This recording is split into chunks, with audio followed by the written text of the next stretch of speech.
Hello बच्चों, कैसे हो सब? और आज हम पढ़ने वाले हैं अपने क्लास 10th की सिविक्स। और सिविक्स में आज हम देखेंगे अपना पहला चैप्टर जिसका नाम है पावर शेयरिंग।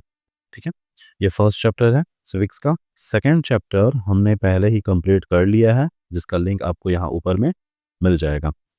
अब चलते हैं हम अपने पहले चैप्टर पे, और पहले चैप्टर का जो टाइटल है वो है पावर शेयरिंग, है ना। तो इसके वर्ड को पहले समझते हैं। एज यूजुअल जो मैं हमेशा करवाता हूँ आपसे, मैं पहले टॉपिक के हेडलाइन को समझाता हूँ, और साथ ही साथ मैं ये कोशिश करता हूँ कि हेडलाइन से मैं आपको ये ओवरव्यू दे दूँ कि आखिरकार हम उस चैप्टर में क्या पढ़ने वाले हैं और उस चैप्टर से हमें क्या क्या चीज़ें मिलने वाली हैं, है ना। ये तीन चीज़ें हम क्लियर करेंगे। सबसे पहला, उस चैप्टर का टाइटल। तो टाइटल यहाँ पर है पावर शेयरिंग। क्या है यहाँ पर? देखो, पावर शेयरिंग। अब ये जो पावर शेयरिंग है चैप्टर का नाम, इसका मतलब ये होता है, पावर का मतलब होता है शक्ति। क्या होता है? शक्ति। और शेयरिंग का मतलब होता है बंटवारा। बंटवारा, है ना, ये चीज।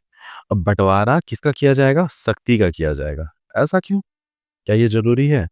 अगर ये क्वेश्चन हमारे माइंड में आता है तो हाँ, आप इस चैप्टर को सही में पढ़ने के लिए तैयार हो कि कौन से पावर की बात हो रही है, आखिरकार वो पावर कौन सी है जिन पावर को बांटना पड़ रहा है ना। क्या आपकी ये फिजिकल पावर है? क्या ये आपकी माइंड की पावर है ना? नहीं, यहाँ पर ना ही तो बात हो रही है आपके फिजिकल पावर की, और ना ही तो बात हो रही है आपके माइंड के पावर की। ठीक है, यहाँ पर जो बात हो रही है वो हो रही है गवर्नमेंट के पावर की, है ना। बात हो रही है स्टेट के पावर की। लेकिन इस टॉपिक को समझने के लिए हम शुरुआत करते हैं एस वाले साइन से, जो आपने अधिकतर कार पे देखा होगा, है ना। अब कार पे अधिकतर ये वाली स्टिकर आपको मिलती होगी। इसका मतलब ये होता है, 4x4 का मतलब है कि कार की जो इंजन की पावर है वो उसके चारों टायरों में होगी, है ना।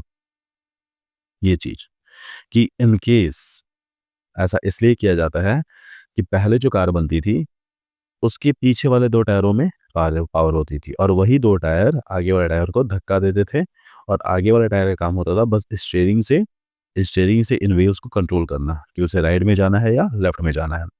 लेकिन जब भी कहीं पर ये कार फंस जाती थी, तब इसके आगे वाले दोनों टायर खुद ब खुद इसे आगे से खींच करके निकालते नहीं थे। तब क्या किया गया, इंजीनियर्स ने क्या किया, उस कार में 4x4 की पावर डालनी शुरू की कि अब गाड़ी के चारों टायरों में पावर होगी, और एग्जैक्टली वही पावर उन कार को ऊपर चढ़ने में मदद करती है, गड्ढों से निकलने में मदद करती है, और साथ ही साथ पहाड़ वाले एरियाज में उन कारों का चढ़ना पॉसिबल करती है ना। तो इसे बोलते हैं 4x4। और ये मैंने एग्जांपल इसलिए दिया है आपको क्योंकि इसी के एग्जांपल के साथ ही साथ हम ये समझेंगे कि गवर्नमेंट अगर अपने पावर को शेयर करती है, इन केस ऐसा मानते हैं कि गवर्नमेंट अपने पावर को शेयर करती है, तो अब पावर जो है ना वो गवर्नमेंट के सारे ऑर्गन्स में होगा और सारे लेवल्स में होगा। अब ऑर्गन और लेवल्स क्या है? अगर हम बात करते हैं ऑर्गन्स की, तो वो हम चैप्टर में समझेंगे आगे। 3 ऑर्गन्स हैं, और लेवल्स की बात करते हैं तो ये भी 3 लेवल्स हैं। क्लियर है? तो ये ज़रूरी है पावर को शेयर करना, और इसलिए ज़रूरी हो जाता है क्योंकि पावर को शेयर करने के बाद ही पता चलता है कि किसी जगह को, किसी स्टेट को अच्छे से गवर्न किया जा सकता है या नहीं किया जा सकता है। तो चलो बच्चों, अब चैप्टर में आगे बढ़ते हैं हम लोग। यहाँ कुछ ओवरव्यू दिया गया है। ओवरव्यू में बस यही बात बताई गई है कि किस तरह से गवर्नमेंट के पावर को लेजिस्लेचर, एग्जीक्यूटिव और जुडिशरी में डिस्ट्रीब्यूट किया जाएगा। और यहाँ पर आपको बेल्जियम और श्रीलंका की स्टोरी से पूरे के पूरे इस चैप्टर को समझाया जाएगा। तो चलो, आई होप आप लोग अब तैयार हो कि इस चैप्टर को समझने के लिए। चलो चैप्टर स्टार्ट करते हैं। अब यहाँ पर आ जाता है सबसे पहला एग्जाम्पल हमारा बेल्जियम और श्रीलंका का। ये देखो, बेल्जियम और श्रीलंका। अब यहाँ पर आपको दिखेंगे कुछ चीज़ें, जस्ट लाइक कि ये रेड रेड आपको दिख रहा होगा, इथनिक कॉम्पोजिशन, है ना। इथनिक कॉम्पोजिशन को समझाने के लिए सबसे पहले मैं 3 एग्जांपल लेता हूँ। जस्ट लाइक मान लो कि ये एक महाशय है, एक ये है, और एक ये है। ये 3 है। अब ये 3 अलग-अलग तरह के लोग हैं, है ना। है तो ये ह्यूमन्स ही, लेकिन हैं अलग-अलग तरह के लोग। They are different type of peoples. For example, religion पे डिवाइड कर दें हैं कि ये है हिंदू, ये है मुस्लिम, और ये है सिख, है ना। तो ये रिलीजन के बेस पे क्या हो गया? डिफरेंट डिफरेंट हो गए। जैसे कि ये हिंदू हो गया, ये मुस्लिम हो गया और ये सिख हो गया। अब इसी के साथ में इस हिंदू वाले को हमने बोला कि ये बोलता है हिंदी लैंग्वेज, ये बोलता है उर्दू लैंग्वेज और ये बोलता है पंजाबी लैंग्वेज। तो हमने इनको लैंग्वेज के बेसिस पे क्या कर दिया, डिवाइड कर दिया। अगर हम ट्रेडिशन की बात करें तो हिंदू ट्रेडिशन कुछ और है, इस्लामिक ट्रेडिशन कुछ और है और सिखिज्म ट्रेडिशंस कुछ और हैं, है ना। तो हमने इन तीनों को डिवाइड किया है अलग अलग on the basis of their religion, on the basis of their language, on the basis of their tradition और कल्चर। तो हम जब भी बात करते हैं लोगों की तो हम उनको डिवाइड करते हैं अक्सर उनके लैंग्वेज के बेस पे, उनके रिलीजन के बेस पे, उनके ट्रेडिशन के बेस पे और साथ ही साथ उनके कल्चर और हिस्ट्री के बेस पर। और तब हम डिवाइड करते हैं, तब हम पहचानते हैं लोगों को कि कौन से लोग किस तरह के हैं। और यही जो डाइवर्सिटी है, यही जो भिन्नताएं हैं, ठीक है, डिफरेंसेस है, वही बनाती है इथनिक कॉम्पोजिशंस को। तो किसी भी कंट्री का जो इथनिक कॉम्पोजिशन है वो वहाँ के अलग अलग लोगों को डिफाइन करता है। आई होप आपको ये चीज समझ में आई होगी, है ना। चलो अब इस टॉपिक को स्टार्ट करते हैं। तो सबसे पहले हमें एग्जांपल जो मिलता है वो मिलता है हमें बेल्जियम का, कि पूरे के पूरे टॉपिक को मैं एक ही बार में समझा दे रहा हूँ कि क्या है इसका मतलब। अब इसका मतलब समझते हैं कि बेल्जियम की बात हो रही है। तो बेल्जियम जो है ना, वो देखो यहाँ पर मैप में, ठीक है ना आपको। अब इस वाले मैप की हेल्प से मैं पूरा बेल्जियम का इतनी कॉम्पोजिशन समझाता हूँ जो कि ऊपर वाले पैराग्राफ में बताया गया है। अब ये बेल्जियम की आप बाउंड्री देखिए, ठीक है, यहाँ पर ध्यान दीजिए। ये वाला जो पार्ट है ना बच्चों, ये वाला जो पार्ट है ये ऑलमोस्ट टच करता है येलोइस वाला पार्ट नीदरलैंड को, ठीक है। इसके जो नेबर कंट्रीज हैं नीदरलैंड को टच करता है। ये वाला जो पार्ट है ये टच करता है जर्मनी को, ठीक है, यहाँ तक पार्ट। ये वाला पार्ट टच करता है लैक्समबर्ग को और ये वाला पूरा पार्ट टच करता है उसके फ्रांस को। तो यहाँ पर ऑलमोस्ट देखा जाए तो 4 कंट्री की बाउंड्री टच हो रही है यहाँ पर। पहला नीदरलैंड, दूसरा जर्मनी, तीसरा लैक्समबर्ग और चौथा फ्रांस। अब जाहिर सी बात है यहाँ पर कि अगर यहाँ पर बाउंड्री टच हो रही है नीदरलैंड की और नीदरलैंड में बोली जाती है डच लैंग्वेज, तो पॉसिबिलिटीज है कि इस वाले पार्ट पर भी कौन सी लैंग्वेज बोली जाएगी, डच। अगर यहाँ पर बोली जाती है जर्मन लैंग्वेज, इस जगह पर बोली जाती है जर्मन लैंग्वेज, तो यहाँ पर भी बोली जाएगी कौन सी लैंग्वेज, जर्मन लैंग्वेज। और ये वाला पूरा पार्ट जो आपको दिख रहा है, ठीक है, यहाँ से लेकर के ये रेडिस वाला पार्ट, ये अधिकतर कंट्रोल में है किसके, फ्रांस के। तो यहाँ पर बोली जाएगी फ्रेंच लैंग्वेज। तो ओवरऑल अगर बात किया जाए बेल्जियम का, तो बेल्जियम में 3 तरह के लैंग्वेज बोलने वाले लोग हैं।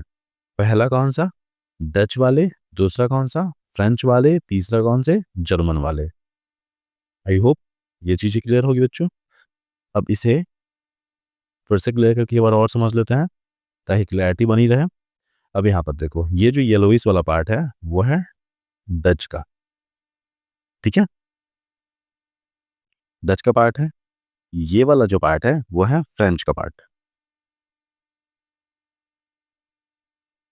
फ्रेंच का पार्ट हो गया। ये वाला जो है ना वो है जर्मन स्पीकिंग।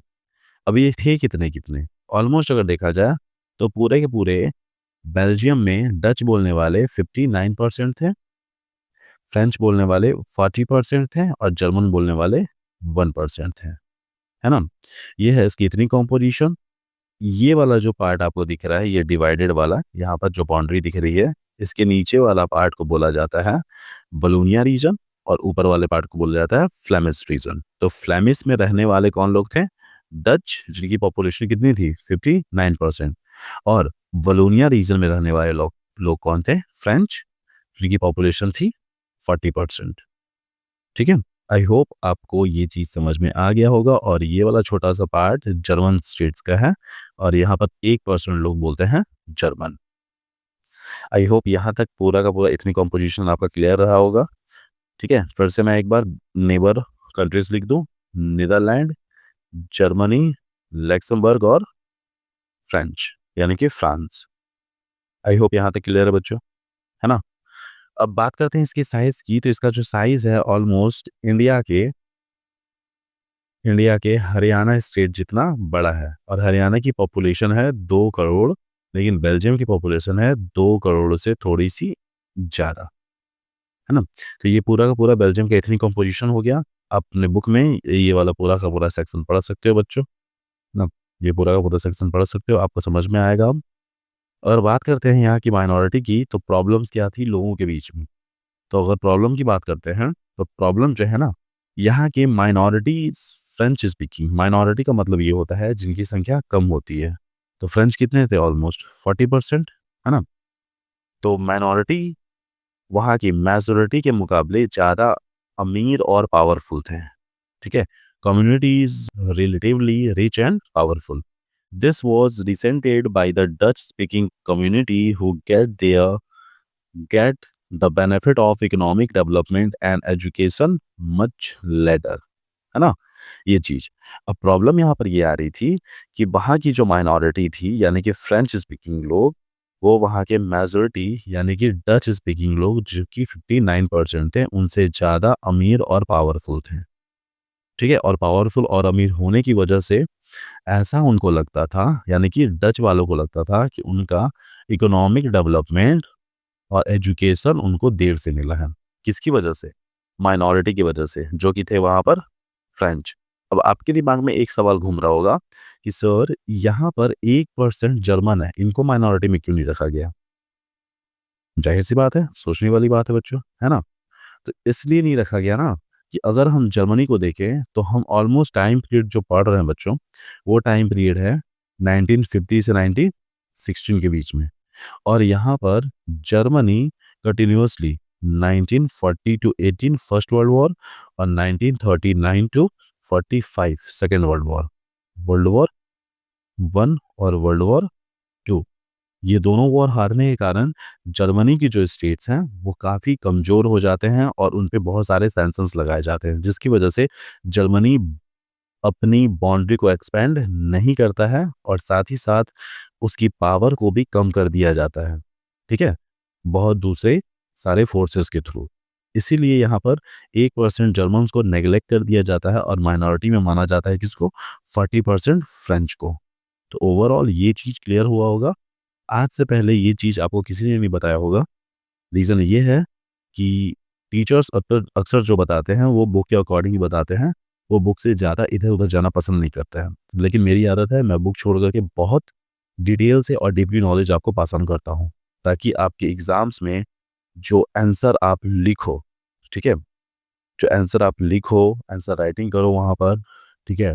वो चीज़ सबसे बेस्ट और सबसे उम्दा हो और जो पढ़े आपका आंसर मतलब उसका दिल खुश हो जाए। अगर वो वैसा मास्टर हुआ तब, है ना? कि उसे भी नॉलेज होनी चाहिए। तो मैं अपने बच्चों को बस नॉलेज देना चाहता हूँ ताकि वो किसी के सामने हारे ना। अब यहाँ पर कुछ इमेजेस की हेल्प से मैं आपको ये पूरा सिचुएशन समझाने की कोशिश करता हूँ। यहाँ पर देखो। हुँ, ये, ये आपका क्या हो गया? ये फ्लेमिश रीजन हो गया, जहाँ पर रहते हैं कौन? डच वाले कितने हैं? 59%। ये हो गया वलोनिया रीजन, जहाँ पे रहते हैं कौन? French speaking 40%। ये वाला 1% हो गया जर्मन स्पीकिंग वाला, है ना? अब यहाँ पर बात आती है इसके कैपिटल सिटी ब्रुसेल्स की। देखो, अब बात आती है कैपिटल सिटी ब्रुसेल्स की, तो ब्रुसेल्स आखिरकार है कहाँ? ये रहा आपका ब्रुसेल्स। अब ब्रुसेल्स में है 80% फ्रेंच स्पीकिंग और 20% डच स्पीकिंग, है ना? अब यहाँ पर गौर करिएगा, इसका जो ये ब्रुसेल्स है, वो पड़ रहा है फ्लेमिश रीजन में और फ्लेमिश रीजन में सबसे ज़्यादा कौन है? डच बोलने वाले 59%, लेकिन फिर भी फ्लेमिश रीजन में होने की वजह से भी इनके कैपिटल सिटी ब्रुसेल्स पे उनका डोमिनेशन नहीं है। डोमिनेशन किसका है ज़्यादा? फ्रेंच लोगों का। और यही इस लाइन में आपको समझाया गया है कि the minority speaking French speaking community was relatively rich and powerful. This was resented by the Dutch speaking community who get the benefit of economic development and education much later, है ना? ये चीज़ बताई गई है और इसी की वजह से बताई गई है। रीज़न ये है कि डच जो हैं वो माइनॉरिटी में होने की वजह से भी, माइनॉरिटी में होने के बाद भी, ठीक है, वो अपने ही कैपिटल सिटी ब्रुसेल्स पे अपना कब्जा नहीं कर सकते हैं, क्योंकि वो उनसे कम अमीर हैं और कम पावरफुल है ना? ये चीज़। किससे? फ्रेंच वालों से, इसीलिए वो अपने कैपिटल सिटी ब्रुसेल्स में माइनॉरिटी में हो जाते हैं। तो इसका जो पोजीशन है वो है 80% फ्रेंच वाले और 20% डच वाले। आई होप यहाँ तक क्लियर होगा। चलो बच्चों, अब सीधा आते हैं हम लोग यहाँ पर। तो दोनों कम्युनिटी के बीच में जो मेन टेंशन की वजह थी वो यही थी कि माइनॉरिटी जो थी फ्रेंच स्पीकिंग, वो उनसे ज़्यादा अमीर और पावरफुल थी। किससे? डच से। This led to tension between Dutch speaking and French speaking communities during 1950 and 1960। तो यहाँ से डायरेक्ट क्वेश्चंस आते हैं। एक क्वेश्चंस आपको पॉपअप करता हुआ दिखेगा और सेम क्वेश्चंस एग्जाम में पूछे गए हैं। आगे चलते हैं हम लोग। The tension between the two communities was more acute in Brussels। अब ब्रुसेल्स में ये जो टेंशन है वो ज़्यादा भयंकर रूप ले लेता है, ज़्यादा एक्वेट है। रीज़न यही है, मैंने बताया ना आपको, ये कैपिटल सिटी ब्रुसेल्स में 80% कौन है? फ्रेंच बोलने वाले और 20% कौन है? डच बोलने वाले। ये कंडीशन है। लेकिन वो ब्रुसेल्स जो है वो आता किसके रीजन में है? वो आता है फ्लेमिश रीजन में, जहाँ पर तादाद है 59% डच बोलने वाले की। लेकिन कंट्रोल किसका है यहाँ पर? फ्रेंच बोलने वालों की। ठीक है, तो यही कंडीशन बताई गई है कि ये सिंपल सा इतनी कॉम्पोजिशन ब्रुसेल्स में और भी ज़्यादा मुश्किल हो जाता है और वहाँ की प्रॉब्लम और भी ज़्यादा गंभीर हो जाती है। Present a special problem, the Dutch speaking people constitute a majority in the country but minority in the capital। Clear है? अब यहाँ पर इस लाइन में बता दिया गया है कि जो डच स्पीकिंग कम्युनिटीज हैं वो मेजोरिटी हैं कंट्री में बट माइनॉरिटी हो जाते हैं कहाँ पर? उसके कैपिटल में। अब दूसरा एग्जांपल मूव करते हैं बच्चों, श्रीलंका वाला। अब श्रीलंका की जो कहानी है ना वो थोड़ी सी अलग है। यहाँ की इतनी कॉम्पोजिशन भी है, लेकिन यहाँ की जो इतनी कॉम्पोजिशन है वो थोड़ा बहुत अलग है। For example, let us compare this to the situation in another country, Sri Lanka। And Sri Lanka is an island nation। Island nation का मतलब यह है कि श्रीलंका चारों तरफ से पानी से घिरा हुआ है। Just a few kilometers of the southern coast of Tamil Nadu। It has about 2 crore people, about the same as in Haryana, like other nation in the South Asia region। Sri Lanka has diverse population। अब इस पूरे paragraph में आपको ये समझाया गया है, श्रीलंका की इतनी कॉम्पोजिशन बताई गई है जो कि मैं आपको पहले ही समझा दे रहा हूँ। अब यहाँ पर देखो, यहाँ पर ये श्रीलंका का मैप आपको दिख रहा होगा। इसके लिए मैं एक और मैप ओपन कर देता हूँ यहाँ पर, ये वाला देखो, ये है श्रीलंका की मैप ऑलमोस्ट, है ना। अब श्रीलंका साइज में भी हमारे हरियाणा के जितना ही बड़ा है ना। और हरियाणा के जितना बड़ा होने के बाद भी इसकी पॉपुलेशन भी है 2 करोड़। बेल्जियम की पॉपुलेशन भी थी 2 करोड़ से थोड़ी सी ज़्यादा। श्रीलंका की पॉपुलेशन 2 करोड़, लेकिन यहाँ पर रहने वाले जो इतने ग्रुप हैं वो अलग अलग हैं। मैं ये इसलिए बोल रहा हूँ क्योंकि अगर हम बेल्जियम की बात करते हैं तो बेल्जियम में अधिकतर फ्लेमिश और वलोनिया रीजन में डच बोलने वाले और फ्रेंच बोलने वाले लोग रहते थे। लेकिन यहाँ पर कंडीशन अलग है। यहाँ पर जो लोग हैं ना वो दूसरी लैंग्वेज बोल रहे हैं। फॉर एग्जाम्पल यहाँ पर देखो, the major social group are in Sinhala speakers 74% and the Tamil speaker 80%। Among Tamil there are 2 type of groups. अब बात की जा रही है कि सिहाला बोलने वाले, तो सिहाला ना बौद्धिस्ट का लैंग्वेज है। किसका? बौद्धिस्ट, यानी कि बौद्ध धर्म के लोग सिहाला लैंग्वेज बोलते हैं। और श्रीलंका में बौद्धिस्ट लोग कितने भरे हुए हैं, यानी कि सिहाला लैंग्वेज बोलने वाले कितने लोग हैं? 74। यहाँ पर देखो 74%। बाकी के लोग 18% लोग वहाँ पर तमिल्स बोलते हैं, लेकिन तमिल बोलने वाले 2 पार्ट में डिवाइड है। एक है आपके इंडियन तमिल और दूसरे हैं यहाँ के नेटिव तमिल, है ना। तो जो इंडियन तमिल्स हैं वो है 5% और नेटिव तमिल वो है 13%। ठीक है, तो ये चीज़ दिमाग में बैठा लो। तमिल्स 2 तरह के थे, एक इंडियन और दूसरा नेटिव। इंडियन थे 5% और नेटिव थे 13%। दोनों को मिला देते हैं ऑलमोस्ट 18% पॉपुलेशन है वहाँ पर तमिल स्पीकर्स की। आर कॉल्ड श्रीलंकन तमिल्स 30% है।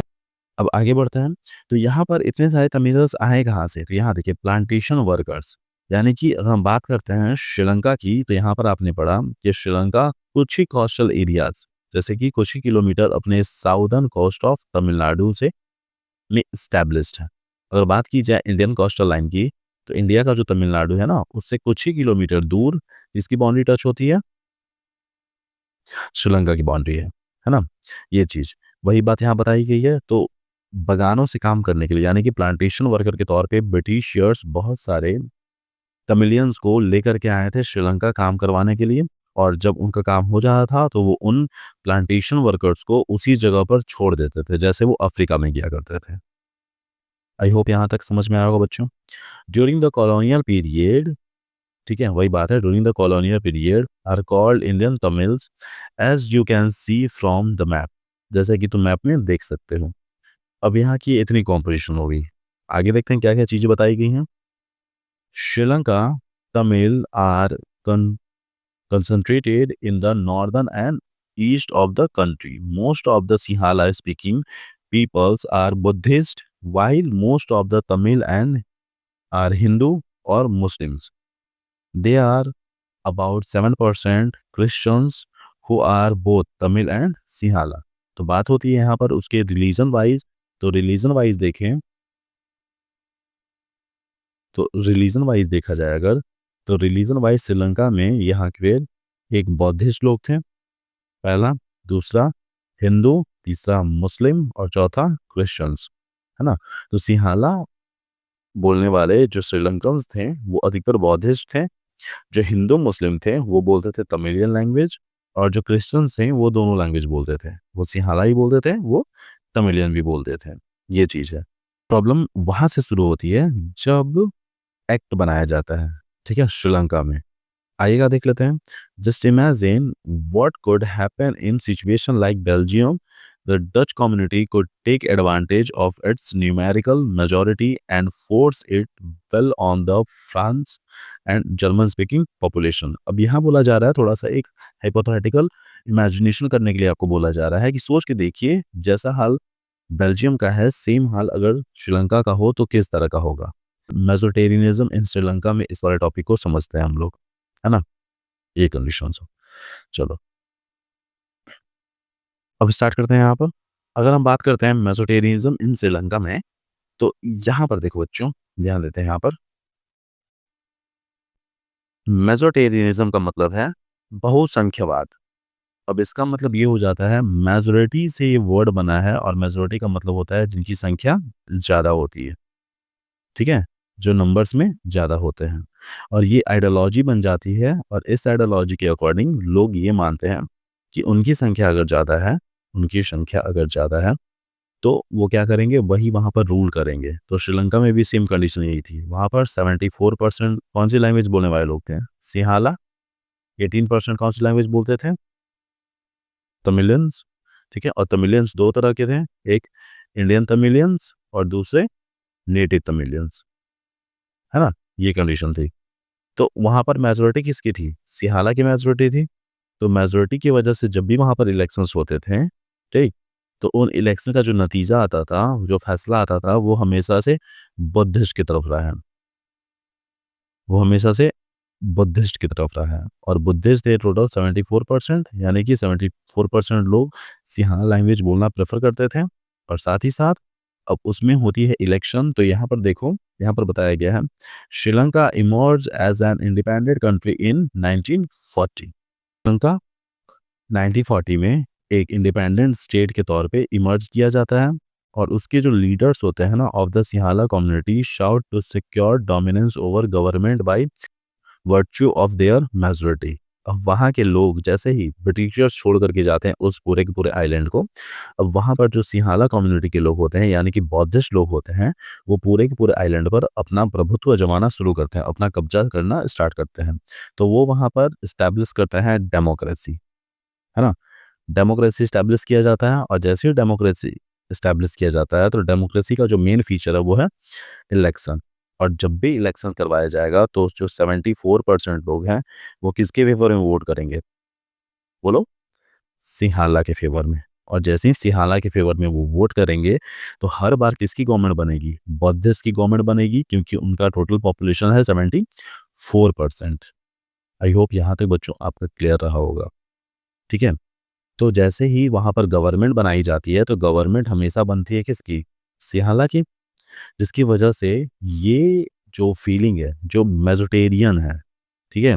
और यही कन्वर्ट हो जाता है मेजोटेरियनिज़्म में। इसका मतलब है कि अगर हमारी संख्या ज़्यादा होगी तो यहाँ पर रूल करेंगे सिर्फ़ और सिर्फ़ ये मेजोटेरियंस, ठीक है? अब वो क्या करते हैं 1956 में अपने कॉन्स्टिट्यूशन में थोड़े बहुत चेंजेस करते हैं और चेंजेस करके वो एक एक्ट पास करते हैं। उस एक्ट का नाम होता है एक्ट ऑफ 1956, है ना? ये चीज़। अब इस एक्ट में कुछ-कुछ चीज़ें चेंज की जाती हैं। अब ये एक्ट इम्पोर्टेंट इसलिए हो जाता है बच्चों, यहाँ पर मैं वीवीआई कर रहा हूँ, क्योंकि इससे डायरेक्ट क्वेश्चंस पूछे गए हैं। यहाँ पर स्क्रीन पे जो पॉपअप करके आपके पास जो क्वेश्चन आ रहा है, इस क्वेश्चन को पढ़िए आराम से, इसे सॉल्व करिए और सॉल्व करने के लिए सबसे पहले इस टॉपिक को हम समझते हैं, ठीक है? क्योंकि इसका आंसर जो है ना, वो यहीं पर मिलने वाला है आपको। चलो, आगे देखते हैं। अब यहाँ पर एक्ट ऑफ 1956 यहाँ पर पास होता है और इस एक्ट में कुछ-कुछ मेजर चेंजेस किए जाते हैं। जैसे कि एग्ज़ाम्पल के तौर पे ये बोला जाता है कि सिहाला में, ठीक है? देखो ध्यान दो यहाँ पर। In 1956, an act was passed to recognize Sihala as the only official language। अब इसके लैंग्वेज को पकड़ते हैं यहाँ पर। यहाँ पर दिया हुआ है only official language। इसका मतलब है इसके सिवाय, यानी कि बात हो रही है सिर्फ सिहाला की, ठीक है? सिहाला के सिवाय और भी कोई दूसरा लैंग्वेज श्रीलंका में नहीं चलाया जाएगा, नहीं बोला जाएगा और ना ही पढ़ाया जाएगा। साथ ही साथ बाकी बचे लैंग्वेजेस को डिसरिगार्ड किया जाएगा, ठीक है? ये चीज़। The government followed the preferential policy that favored Sinhala applicant for university position and government jobs। अब यहाँ पर रूल बना करके ये डिक्लेयर कर दिया जाता है कि प्रेफरेंशियल पॉलिसीज लगाई जाएंगी। इसका मतलब ये हो जाता है कि अगर कोई गवर्नमेंट जॉब है, ठीक है, और उसके हैं 1000 सीट्स, तो इन 1000 सीट में मान लेते हैं सिहाला के बच्चे हैं 999, ठीक है, और 1000 है आपके तमिलियंस, क्लियर है? अब यहाँ पर बोला जा रहा है कि 1000 सीट है यूनिवर्सिटी में, तो सबसे पहले लिया जाएगा सिहाला के बच्चों के, उसके बाद जो बचेगी सीट, एक सीट वो दिया जाएगा तमिलियंस को।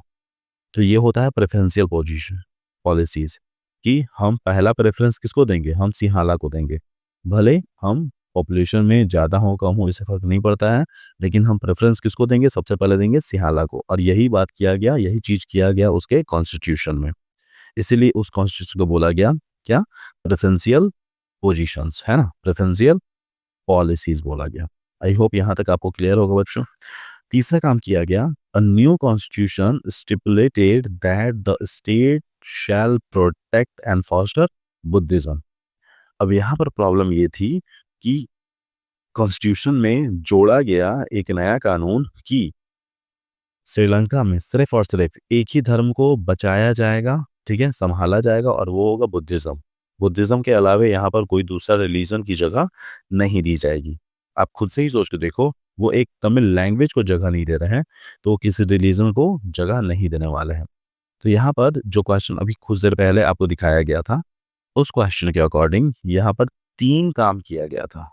पहला, ध्यान दें यहाँ पर, पहला काम ये था कि रिकॉग्नाइज किया गया था सिंहाला को ओनली ऑफिशियल लैंग्वेज और बाकी लैंग्वेजेस को डिसरिगार्ड कर दिया गया था।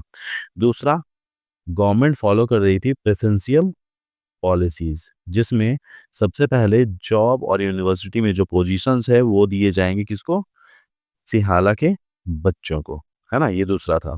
तीसरा है, कॉन्स्टिट्यूशन में कुछ नए कानून जोड़े गए और वो कानून ये थे कि स्टेट सिर्फ और सिर्फ बुद्धिज्म को प्रोटेक्ट करेगा और फॉस्टर करेगा। तो ये वाला परफेक्ट आंसर आपका हो जाएगा। इन्हीं 3 पॉइंट्स में आपका आंसर होगा। इसे पढ़िए और अच्छे से समझिए। और ये है श्रीलंका का मैप। थोड़ा-सा मैप भी देख लेते हैं यहाँ पर, क्या-क्या चीज़ें बताई गई है मैप में। ये जो आप रेडिस वाला पार्ट देख रहे हो ना बच्चों, ये रेडिस वाला पार्ट है श्रीलंकन तमिल्स का, है ना? ये रेड वाला पार्ट है इंडियन तमिल्स का, ये वाला पार्ट है, ठीक है? ये छोटे-छोटे जो आपको धब्बे दिख रहे हैं, ठीक है? ये छोटे-छोटे जो दाग दिख रहे हैं, यहाँ पर कुछ-कुछ जगहों पर ये मुस्लिम कम्युनिटीज़ रहती थी। इंडियन तमिल मैंने बता दिया, श्रीलंकन तमिल्स बता दिए। अब येलो वाला पार्ट बहुत बड़ा है और इन येलो वाले पार्ट पे रहते थे सिंहाला, जो कि थे 74%। है ना? श्रीलंकन तमिल्स की बात करते हैं, ये थे 13%, इंडियन तमिल की बात करते हैं, ये है 5% और मुस्लिम ऑलमोस्ट 7% के आसपास थे। तो यहाँ पर डिवाइड किया गया इनको लैंग्वेज के बेस पे और इनको डिवाइड किया गया है रिलीजन के बेस पे। तो आप अगर ऐसे जोड़ोगे तो ये 7 को ऐड मत करना, आप सिर्फ इनको जोड़ सकते हो और यही चीज़ है, ध्यान दो बच्चों, यही चीज़ है जो कि श्रीलंका की इतनी कॉम्पोजिशन को और भी ज़्यादा कॉम्प्लेक्स और डिफ़िकल्ट बनाती है। चलो, अब सीधा आगे आते हैं हम लोग नेक्स्ट टॉपिक पे कि श्रीलंका में प्रॉब्लम कहाँ से होनी शुरू होती है। अब गवर्नमेंट ने इतने हार्ड लॉज लाए थे जिसकी वजह से क्या होता है ना कि all these government measures coming one after the other gradually increase the feeling of alienation among the Sri Lankan Tamil. अब एलिनिएशन का मतलब होता है बाहर निकालना। अब सारे के सारे तमिलियंस में ये भावना पैदा हो गई कि कॉन्स्टिट्यूशन के अकॉर्डिंग ऐसे रूल्स बनाए गए हैं कि उन रूल्स में हम तमिलियंस की जगह ही नहीं है, यानी कि श्रीलंका से तमिलियंस को भगाया जा रहा है बाहर, या तो जबरदस्ती ये बोला जा रहा है कि आप तमिल लैंग्वेज को छोड़िए और हमारे लैंग्वेज को एक्सेप्ट करिए करिए। आगे वो क्या करते हैं, उनको ऐसा महसूस होता है, they felt that none of the major political parties led by Buddhist Sinhala leader was sensitive to their language and culture. They felt that the constitution and government policies deny the equal political rights, discrimination against them in getting job and other opportunity, and ignore their interest. As a result, the relation between Sinhala and Tamil community straight over time. अब देखो, अब यहाँ पर ये पूरा का पूरा paragraph से एक क्वेश्चन बन सकता है, जो भी पैराग्राफ मैंने आपको पढ़ा है, ये वाला और ये वाला और यहाँ पर देखो ये वाला। इसमें ये पूछा जाएगा कि what is the main reason of tension between Sinhala communities and Sri Lankan communities, यानी कि बोला जाएगा कि सिंहाला कम्युनिटीज़ और तमिल्स के बीच में जो मेन टेंशन की वजह थी ना, वो क्या थी? और यहाँ पर इसी के रिगार्डिंग एक क्वेश्चन आप देख सकते हो यहाँ पर पॉपअप हो रहा है। ये सेम क्वेश्चन बच्चा पूछा गया है एग्जाम में, इसको इसी क्वेश्चन के अकॉर्डिंग आप प्रिपेयर करिए और इसका आंसर इसी वाले पैरा में मैंने समझाया है कि जैसे ही एक्ट आया 1956 वाला, तो उसमें बुद्धिस्ट ने ऐसे-ऐसे लॉज़ निकाले, ऐसे-ऐसे प्रेफ़रेंशियल पोज़ीशंस और प्रेफ़रेंशियल पॉलिसीज़ निकाली कि तमिलियंस को लगने लगा कि उनको सप्रेस किया जा रहा है, उनको दबाया जा रहा है, जिसकी वजह से उनको एजुकेशन ना मिल रही है, ना ही तो इक्वालिटी मिल रही है और ना ही तो यहाँ पर देखो, ना ही तो वो गवर्नमेंट जॉब अचीव कर पा रहे हैं, ना ही तो अपॉर्च्युनिटी मिल रही है, ठीक है? डिस्क्रिमिनेशन हो रहा है, ये सब चीज़ हो रहा था तमिलियंस के साथ में। तो उनको जब रियलाइज़ होता है कि हमारे साथ इतना गलत हो रहा है, तब जाकर के वो स्टैंड लेना शुरू करते हैं और श्रीलंका में देखा जाता है एक भयंकर सिविल वॉर। क्लियर है? चलो, अब आगे वाला पैरा को समझते हैं हम। तो यहाँ पर दिया गया है कि इतने अत्याचारों के बाद, इतने सप्रेशन के बाद में श्रीलंका के तमिल्स हैं, वो अपने तरफ से कुछ करना शुरू करते हैं। तो वो क्या करते हैं? They launched parties and struggle for recognize of Tamil as an official language. अब वो पॉलिटिकल पार्टी लॉन्च करते हैं और साथ ही साथ उनकी जो डिमांड होती है वो ये होती है कि तमिल को भी रिकॉग्नाइज किया जाए एज अ ऑफिशियल लैंग्वेज, क्योंकि 1956 में सिर्फ एक लैंग्वेज लेकर की गवर्नमेंट चल रही थी और वो क्या थी? सिंहाला लैंग्वेज। और उसके बावजूद बाकी के लैंग्वेज तमिल्स को डिसरिगार्ड कर दिया गया था। तो तमिलियंस की यही डिमांड थी कि उनके तमिल लैंग्वेज को क्या किया जाए? ऑफिशियल लैंग्वेज का दर्जा दिया जाए। साथ ही साथ for regional autonomy and equality for opportunity in securing education and jobs. बस जो-जो चीज़ प्रेफ़रेंशियल पॉलिसीज़ में अप्लाई की गई थी, उन्हीं चीज़ को वो बोल रहे थे कि अब आप हमारे पे से हटा दीजिए। But their demand for more autonomy to provinces populated by the Tamil was repeatedly denied. अब तमिलियंस के जो भी डिमांड्स थी ना, उसे फाइनली 1980 में डिनाई कर दिया गया, मना कर दिया गया कि आपके जो भी डिमांड्स हैं 1980 में हम मानेंगे नहीं।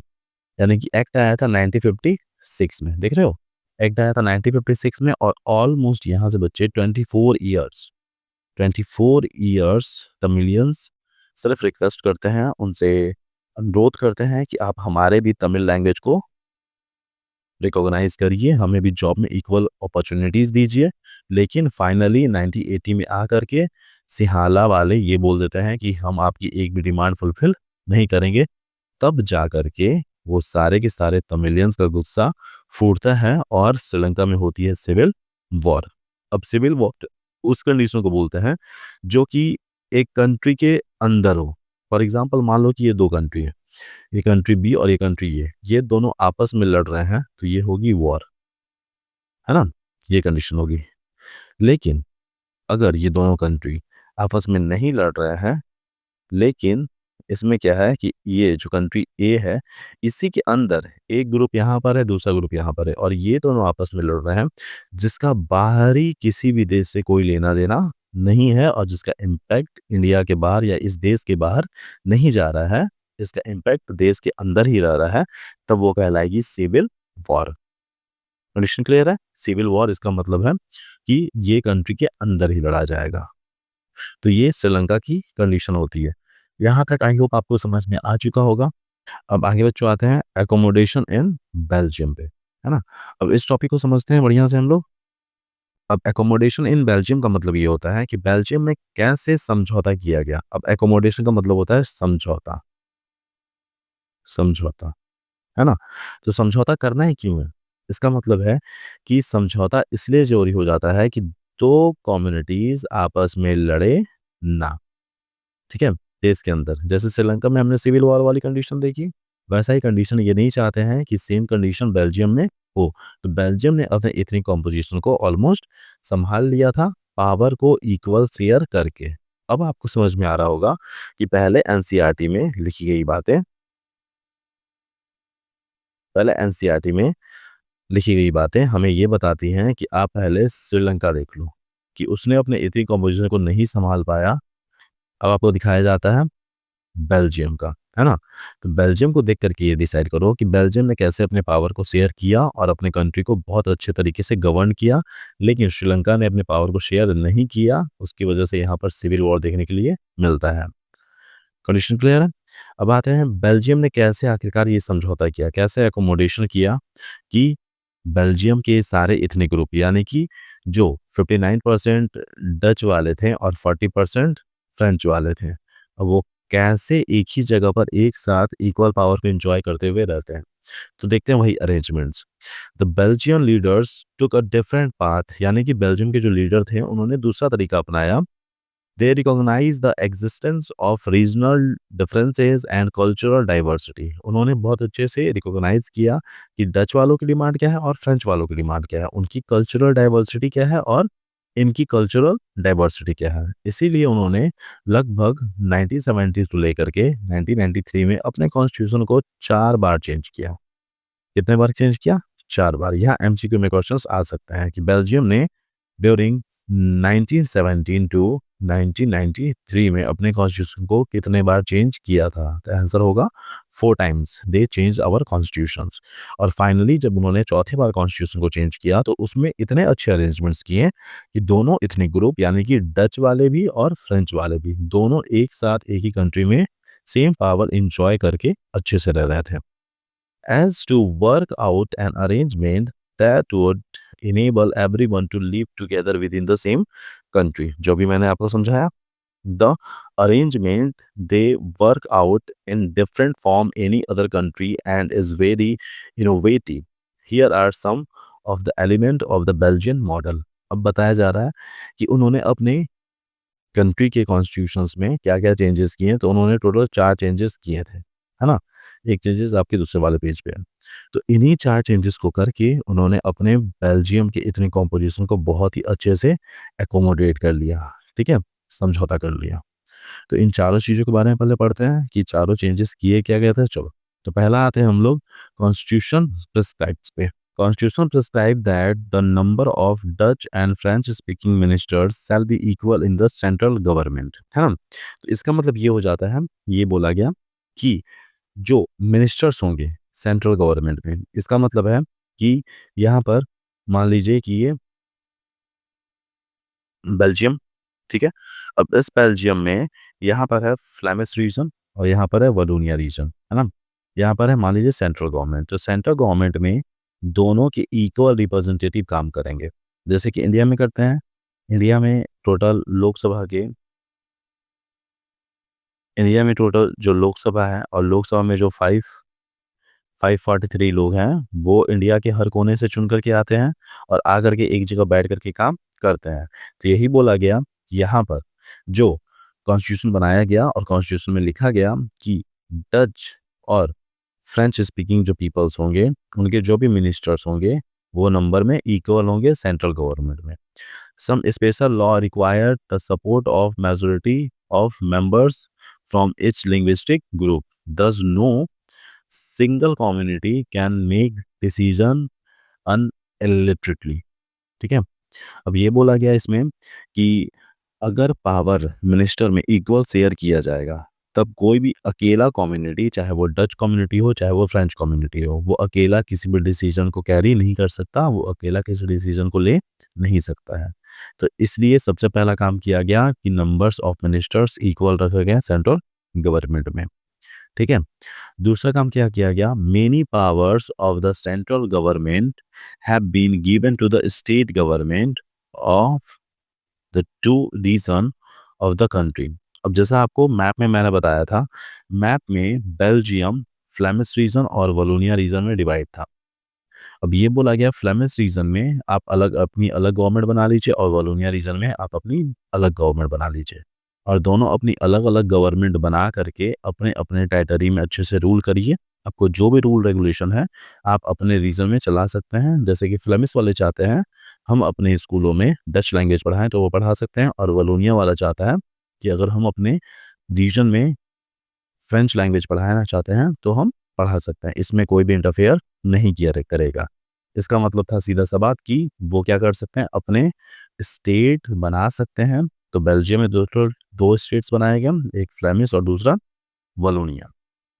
तीसरा काम क्या किया गया, ब्रुसेल्स जो केस अलग था, याद है ब्रुसेल्स वाला केस, 80% कौन थे, फ्रेंच, और 20% कौन थे, डच। अब यहाँ तो मेजोरिटी है फ्रेंच की और माइनॉरिटी है डच की, है ना। तो क्या किया गया कि उन्होंने एक्सचेंज कर लिया।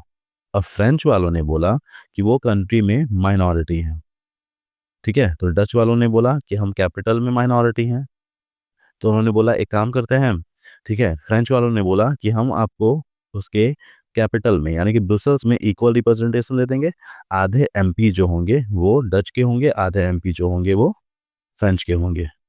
तो डच वालों ने बोला कि हम कंट्री में क्या है, मेजोरिटी में है, तो एक काम करते हैं हम सेंट्रल गवर्नमेंट में आपको आधे 50% सीट दे देंगे हम डच को, ठीक है, और 50% दे देंगे हम फ्रेंच को। ये दोनों ने डिसाइड किया कि डच वालों ने इक्वल रिप्रेजेंटेशन कहाँ दिया, सेंट्रल गवर्नमेंट में, और फ्रेंच वालों ने इक्वल रिप्रेजेंटेशन कहाँ पर दिया, उसके कैपिटल सिटी ब्रुसेल्स में। ये बात की गई, और तब जाकर के दोनों कम्युनिटी ने इक्वल रिप्रेजेंटेशन के थ्रू वहाँ पर अच्छे से रूल करना शुरू किया। आई होप यहाँ तक ये तीनों पॉइंट आपको समझ में आ चुका होगा। हम बढ़ते हैं सीधा अगले वाले और लास्ट टॉपिक पे। इसका नाम है apart from the central and the state government there is a third kind of government. अब बात बोला जा रहा है यहाँ पर कि मान लो ये वाला आपका बेल्जियम है, तो इस वाले बेल्जियम में यहाँ पर एक थी आपकी फ्लेमिश गवर्नमेंट और दूसरी थी आपकी वलोनिया वलोनिया गवर्नमेंट, है ना। अब ये बोला गया यहाँ तो दोनों गवर्नमेंट काम करेंगी ही करेंगे, लेकिन यहाँ पर एक तीसरा गवर्नमेंट भी होगा और वो काम करेगा स्टेट गवर्नमेंट में, उसकी कम्युनिटी गवर्नमेंट। यानी कि कम्युनिटी गवर्नमेंट का मतलब ये है कि यहाँ पर वो अपने कुछ इश्यूज, फॉर एग्जांपल वो किन किन फैसले, किन किन टॉपिक्स पे वो फैसला ले सकते हैं, जैसे कि cultural, education and language related issues पे वहाँ की कम्युनिटी गवर्नमेंट फैसला ले सकती है। तो फ्रांस की यानी कि sorry French sorry the Flemish region की जो कम्युनिटी गवर्नमेंट होगी वो ये डिसाइड करेगी कि इस वाले रीजन में, ऑलमोस्ट इस वाले रीजन में हमें किस लैंग्वेज में बच्चों को पढ़ाना है, ठीक है, हम कौन से कल्चर को फॉलो करेंगे, ठीक है, साथ ही साथ हम एजुकेशन किस तरह से रखेंगे ये डिसाइड करेगी यहाँ की कम्युनिटी गवर्नमेंट। तो सेम पावर दिया गया वलोनिया वालों को भी कि फ्रेंच वाले भी भाई डिसाइड करेंगे कि वो अपने रीजन में कौन सी लैंग्वेज चलाएंगे, कौन से कल्चर को फॉलो करेंगे और कौन से एजुकेशन पॉलिसी वो लेकर के आएंगे। तो ये डिसाइड करती थी कौन? इन दोनों की अलग अलग कम्युनिटी गवर्नमेंट। इसका मतलब है कि बेल्जियम में टोटल 3 गवर्नमेंट काम कर रही थी। पहला central government, 1 minute, central government, दूसरा स्टेट गवर्नमेंट, है ना, और तीसरा वहाँ की कम्युनिटी गवर्नमेंट। क्लियर है ये चीज़? अब जो कम्युनिटी गवर्नमेंट काम कर रही थी, वो फैसले ले सकती थी इन 3 मैटर्स पे, जो कि था culture, education and language related issues. अब इसको पढ़ सकते हो, सेम चीज लिखा गया है। This community government is elected by peoples belonging to the one language community, यानी कि ये कम्युनिटी गवर्नमेंट को वही पीपल वोट दे करके जितवा सकते हैं जो उसी लैंग्वेज के हों, यानी कि डच वाले देंगे डच कम्युनिटी को वोट, फ्रेंच वाले देंगे फ्रेंच कम्युनिटी को वोट, एंड जर्मन स्पीकिंग, ठीक है, no matter where they live, ठीक है। और जर्मन स्पीकिंग के बारे में कुछ सोचा नहीं गया, उनको बोला गया आप जहाँ रहना चाहते हैं आप रह सकते हैं, आप डच के साथ रहना चाहे रह सकते हैं, आप फ्रेंच के साथ रहना चाहे रह सकते हैं, ठीक है। और दिस गवर्नमेंट यानी कि कम्युनिटी गवर्नमेंट पावर रिगार्डिंग, उनके पास जो पावर था वो पावर था फैसला लेना और वो भी किन किन मुद्दों पर? कल्चरल, एजुकेशनल और लैंग्वेज रिलेटेड इश्यूज पे। तो ओवरऑल इन चारों अरेंजमेंट्स को करके क्या किया गया? बेल्जियम में इथनिक कॉम्पोजिशन को सुधारा गया। अब एक बार इन चारों को दोबारा से रिकॉल कर लेते हैं हम लोग। सबसे पहला, जल्दी से करते बच्चों, सबसे पहला उन्होंने बिटवीन 1970 और 1993 के बीच में अपने कॉन्स्टिट्यूशन को 4 बार चेंज किया। 4 बार चेंज किया तो कुछ अरेंजमेंट्स किए। सबसे पहला कि सेंट्रल गवर्नमेंट में इक्वल सीट होंगे, ठीक है, यानी कि डच को भी, अगर डच को 50% सीट मिल रहा है तो फ्रेंच को भी 50% सीट मिलेगा, यानी कि दोनों के नंबर्स, जो मिनिस्टर्स के नंबर हैं वो इक्वल ही रहेंगे। दूसरा काम क्या किया गया कि पावर को दिया गया उसके सेंट्रल गवर्नमेंट से लेकर के उसके स्टेट गवर्नमेंट में डिवाइड किया गया, यानी कि वहां पर स्टेट गवर्नमेंट्स को फॉर्मेशन किया गया। तो जाहिर सी बात है उस पूरे रीजन में एक थी फ्लेमिश और दूसरी थी वलोनिया रीजन, तो 2 स्टेट बनेंगे, एक फ्लेमिश स्टेट और दूसरा Wallonia state, on the basis of language. यहाँ वाले डच थे, यहाँ वाले फ्रेंच थे। थर्ड है कि इक्वल रिप्रेजेंटेशन मिल जाता है कि उसके कैपिटल सिटी यानी कि ब्रुसेल्स में, जो कि 80 और 20 का था, है ना, तो वहां पर भी इक्वल हो जाते हैं, 50% डच और 50% कौन? फ्रेंच, है ना, ये कंडीशन था। चलो लास्ट वाला पॉइंट है हमारा कि कम्युनिटी गवर्नमेंट सेटअप किए गए हैं। कम्युनिटी गवर्नमेंट का मतलब ये होता है कि वो 3 मैटर्स पे, कल्चर पे, एजुकेशन पे और लैंग्वेज रिलेटेड इश्यूज पे फैसला ले सकते हैं और कोई किसी के एरिया में इंटरफेयर नहीं करेगा। तो ओवरऑल आपका एकोमोडेशन इन बेल्जियम भी खत्म हो चुका है। हमारा अगला टॉपिक जो आने वाला है बच्चों वो है why power sharing is desirable. Why power sharing is desirable. I hope कि यहाँ तक आपको वीडियो पूरा समझ में आया होगा, है ना। तो चलो स्टार्ट करते हैं अब।